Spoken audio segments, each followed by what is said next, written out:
Szricipiónak a kis karácsonyt.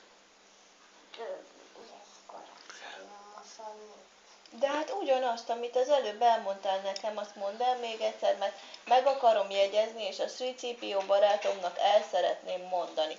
Meg van bennem egy felvevő kamera, és arra fölveszem, hogy le tudjam neki játszani, és ki tudjam neki vetíteni.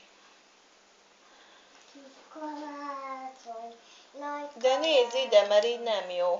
Kis karácsony, nagy karácsony, készült-e már a karácsony?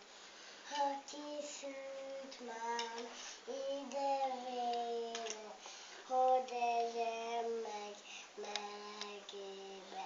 Ég, hogy egyen ég, ne árulj, szíven nő a szeretet, ki ne árulj. Nagyon szép volt, köszönjük szépen. Most meg neked is lecipiózod úgy, hogy halljam én is.